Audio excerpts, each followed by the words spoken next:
warahmatullahi wabarakatuh. Halo teman-teman, perkenalkan nama saya Laura Rizkina dari kelas 12 EVA 6 Mandua Kota Padang. Ini aku akan mewawancarai profesi dengan jurusan yang aku minati. Nah, hari ini aku sudah bersama dengan, boleh aku diperkenalkan diri dulu? Assalamualaikum warahmatullahi wabarakatuh. Nama Ibu Ade Mega Putri SKM, bekerja di Dinas Kesehatan di bagian perencanaan.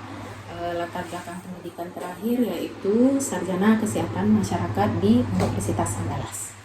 Oke Bu, nah nanti beberapa menit ke depan Laura bakal bertanya-tanya seputar tentang profesi Ibu.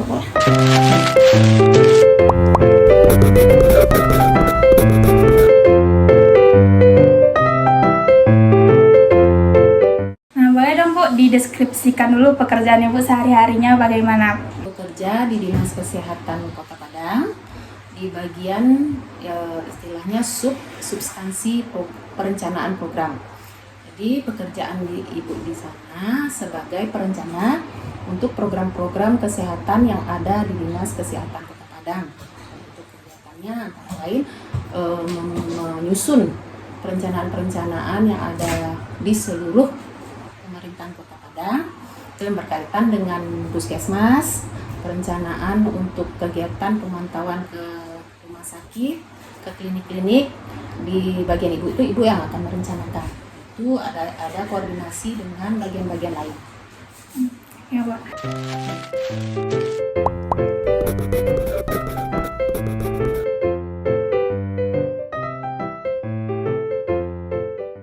Nah, kalau untuk berapa lama Ibu bekerja di sana, Bu? Kalau di bidang kesehatan masyarakat sebagai PNS Ibu udah bekerja selama 20 tahun lebih kurang. Tapi selama itu Ibu sudah pindah-pindah ya. Pertama dulu di puskesmas sebagai kepala tata usaha selama sekitar 13 tahun. Kemudian lanjut ke dinas kesehatan, udah pindah dari bagian keuangan dan terakhir baru di bagian perencanaan. Jadi Ibu mungkin sudah lebih kurang 4 tempat pindah-pindah. Lumayan banyak. Lumayan banyak, udah 20 tahun.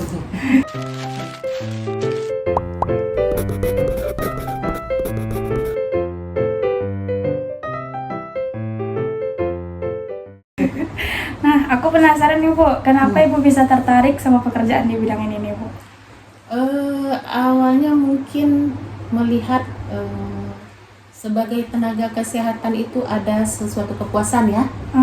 Pada saat kita membantu masyarakat di bidang kesehatan, ada kepuasan yang kita rasakan. Mungkin awalnya dari masyarakat yang tidak tahu tentang kesehatan, masyarakat menjadi tahu. Terus pada saat kita melayani masyarakat puas, kita juga menjadi puas.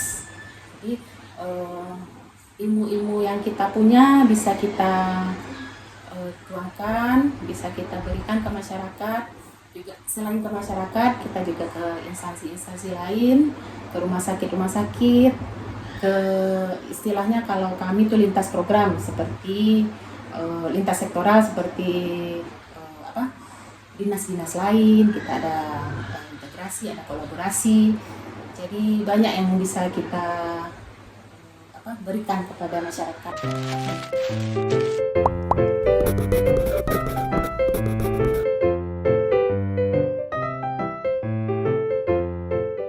Kalau kemampuan yang paling penting banget buat bisa kerja di bidang ini? Kalau untuk kesmas, kita lebih ke analisa. Analisa misalnya, pada saat kita diberikan data, kita bisa tahu ini masalah apa yang ada di data ini. Kemudian kita bisa melihat dari data ini apa yang harus kita kerjakan, apa yang harus kita rencanakan. Itu khusus ke bagian perencanaan. Kalau misalnya di bagian lain, misalnya ada suatu masalah kesehatan, dari data kita tahu kalau itu masalah yang harus diselesaikan masalah A misalnya, atau masalah B, dan kita analisa dari data tersebut apa penyebabnya. Jadi kalau misalnya di Kesmas ini kita lebih ke arah menganalisa data, menganalisa permasalahan, mencari pemecahannya, dan mencari solusinya.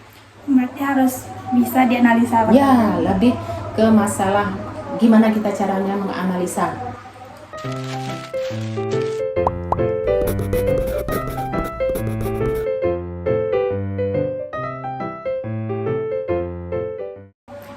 di pekerjaan ini ada jenjang karir gitu nggak, Bu? Kayak meningkat gitu ke posisi apa gitu? Ada.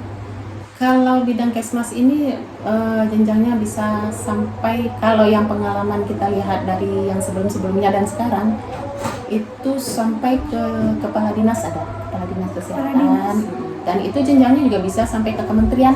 Oh, Nah, jadi jenjang awalnya kan kita di puskesmas, nanti bisa naik ke dinas kesehatan provinsi, bisa sampai ke kementerian.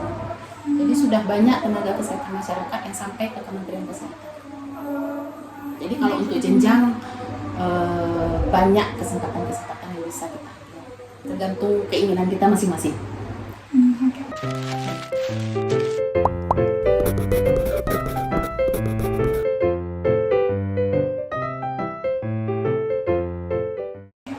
kalau suka duka pas sekolah atau pendidikan pas kuliah, Bu? Suka duka, mungkin banyak sukanya ya.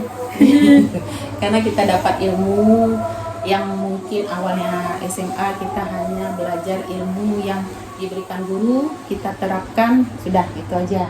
Tapi kalau di kesehatan masyarakat mungkin seluruh kalau di dunia perkuliahan ya memang seperti itu, kita lebih banyak menganalisa dan kita harus memperluas wawasan supaya bisa menganalisa apa-apa yang telah kita terima. Jadi pada waktu perkuliahan kita tidak hanya menerima ilmu saja, tapi kita harus mengembangkan sama semua jenis perkuliahan. Tapi kalau untuk Kesmas mungkin kita lebih ke arah masalah kesehatan masyarakat. Nah, maaf, kalau yang waktu sekolah-sekolah gitu, Bu, yang paling berguna banget semenjak kerjanya apa? Semua hampir. Karena ilmu di Kesmas itu ada statistiknya, ada tentang ilmu kesehatan masyarakat sendiri, macam-macam ilmunya, dan semuanya bisa kita terapkan karena memang kita fokus ke masalah kesehatan masyarakat kan. Jadi ilmunya itu memang seluruhnya berkaitan dengan kesehatan masyarakat.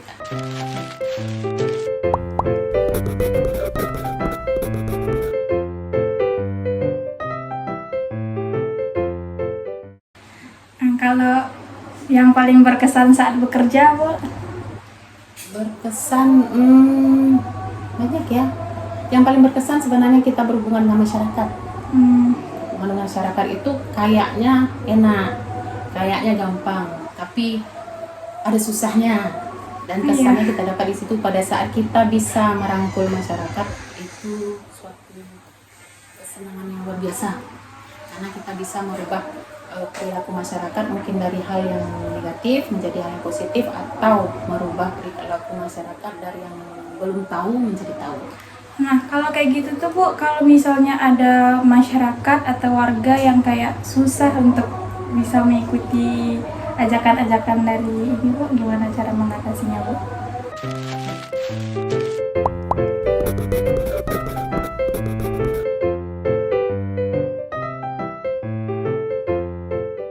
Pendekatan kita itu sebenarnya tidak hanya sekali, berulang-ulang.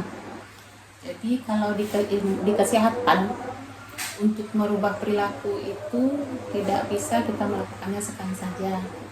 Kita harus berulang-ulang, pendekatannya pun beragam, tergantung dari masyarakatnya sendiri. Misalnya ini kan ada golongan-golongannya. Iya. Masing-masing golongan, masing-masing tingkat pengetahuan itu akan berbeda-beda cara pendekatan.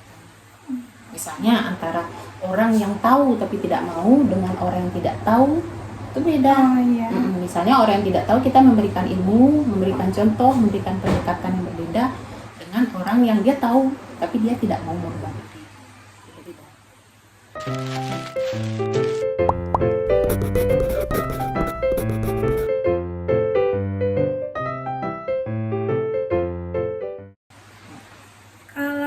Tantangan terbesarnya selama bekerja tuh?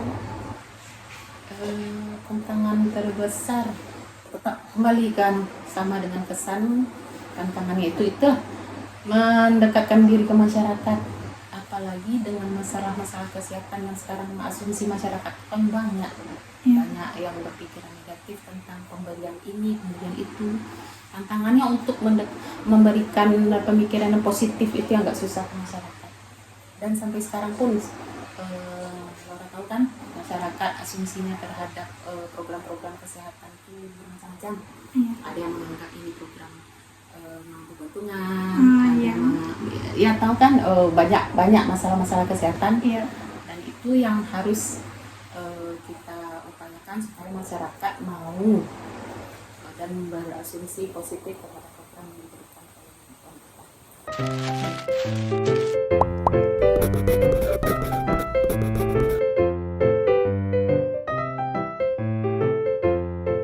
Kalau program yang sering Ibu tangani di mana, Bu?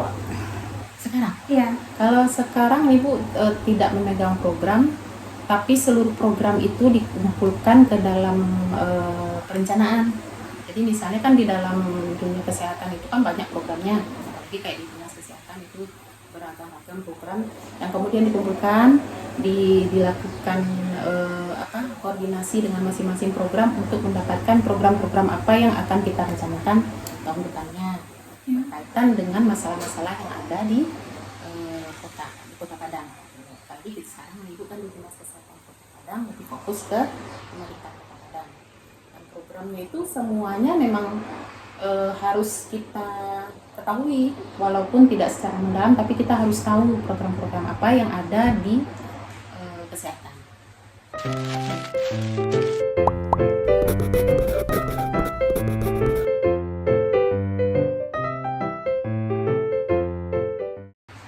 Nah, kalau menurut Ibu, hal yang paling penting agar masyarakat mau hidup sehat? Kalau pertama tentu dan pengetahuannya dulu yang harus kita tekankan. Karena untuk hidup sehat itu kalau mereka tidak mengetahui, masyarakat tidak mengetahui, mereka tidak mau berubah diri. Jadi merubah ini yang harus dilakukan dulu, dan merubah itulah tugasnya tenaga kesehatan. Tidak hanya tenaga kesehatan masyarakat, tapi seluruh tenaga kesehatan berusaha untuk merubah diri, merubah masyarakat untuk bisa merubah dirinya ke hal-hal yang baik. Karena memang kesehatan ini berbeda, karena dia berkaitan dengan hidupnya ke depan, berkaitan dengan kesehatan dirinya, kesehatan keluarganya, dan kesehatan orang sekitarnya. Jadi umumnya masyarakat ini kan mendengar dari teman, mendengar dari masyarakat, dan mereka juga akan berpikiran sama. Pada saat tenaga kesehatan tidak masuk untuk memberikan informasi yang benar, mereka akan berasumsi seperti itu terus kan. Itu yang menjadi beban. Bukan beban sih sebenarnya, menjadi tantangan kita untuk merubah masyarakat.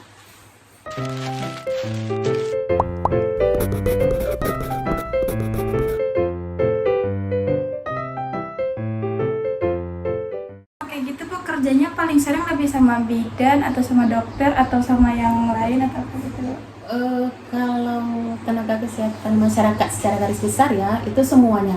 Nah, tapi kalau untuk di pekerjaan itu bukan ke profesinya, tapi ke bagian-bagiannya. Nah, di dalam satu bagian itu di sana ada dokternya, ada bidannya, ada perawatnya, ada tenaga kesehatan lainnya. Tapi kalau untuk secara garis besar tenaga kesehatan itu semua profesi berkaitan.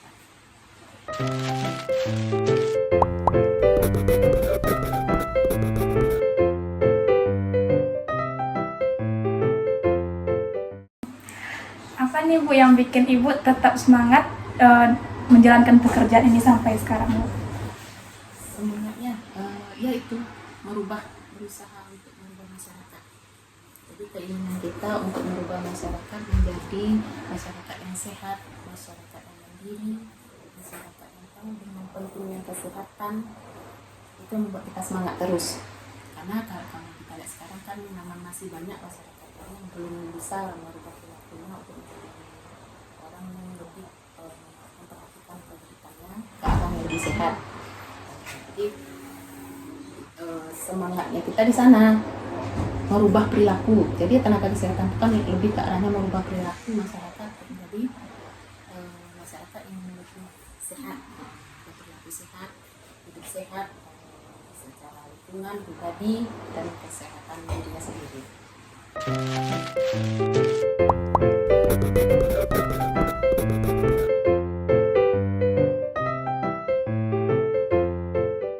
sebelumnya maaf Bu, penghasilan untuk di bidang ini Bu bisa sampai berapa ya Bu?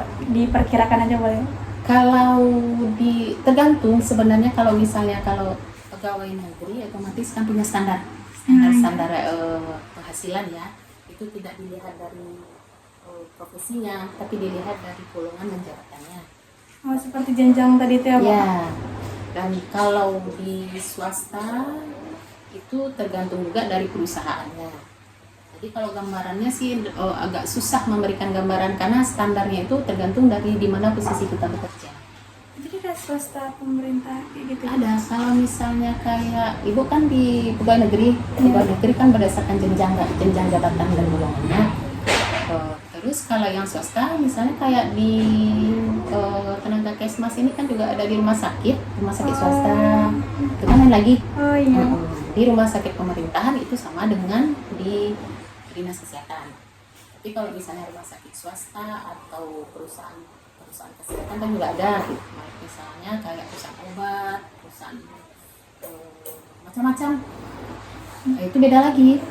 Jadi untuk gambaran penghasilannya itu berbeda-beda tergantung di tempat dia bekerja.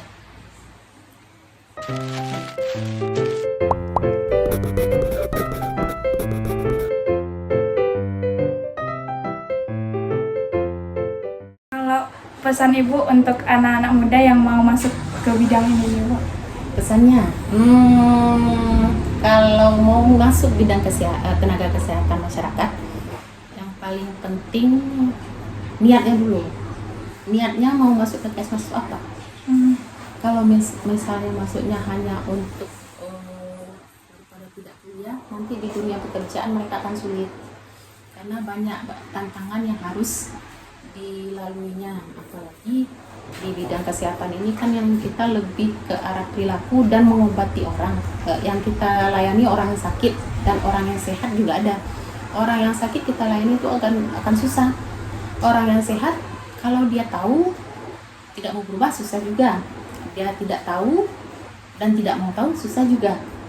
Jadi memang gimana ya? Kalau tidak minat betul, hati-hati. Karena umumnya kalau misalnya kita masuk perkuliahan kesehatan itu harus minat dulu. Tujuan kita apa untuk masuk ke sana, terus mau jadi apa. Karena tenaga kesehatan itu kan besar lingkup. Jadi bulatkan hati dulu, niat kita tuh ke sana mau jadi apa. Iya Bu, kalau misalnya gambaran dari angka penghasilan tadi gimana? Oh ya, tadi kisarannya belum dikasih tahu ya, masih dalam bentuk apa. Kalau di pegawai negeri kan golongan pertama untuk sarjana kesehatan masyarakat itu di golongan 3A. 3A ini kisarannya mungkin sekitar 3 jutaan. Itu di kisaran minimal ya untuk pegawai. Nanti seiring dia naik pangkat, naik golongan misalnya 3. Kalau di pegawai negeri itu kan sampai golongan 4. 3A, 3B, 3C, 3D, naik ke 4A sampai lagi. Nah, kalau di sarjana kesehatan masyarakat pada saat dia diangkat sebagai pegawai negeri itu di golongan awalnya 3A. Dia sarjana S1. Nah, itu kisarannya sekitar 3 jutaan. Itu yang waktu pertama. Nanti seiring waktu kan mereka naik pangkat lagi, naik golongan lagi, bertambah lagi. Nah, kalau di perusahaan swasta yang tahu itu standar awalnya di atas UMR. Kisaran paling rendahnya itu 3 jutaan. Tapi nanti kan itu awal. Iya. Nanti meningkat dengan masa kerja, perbaikan golongannya, akan naik juga penghasilan.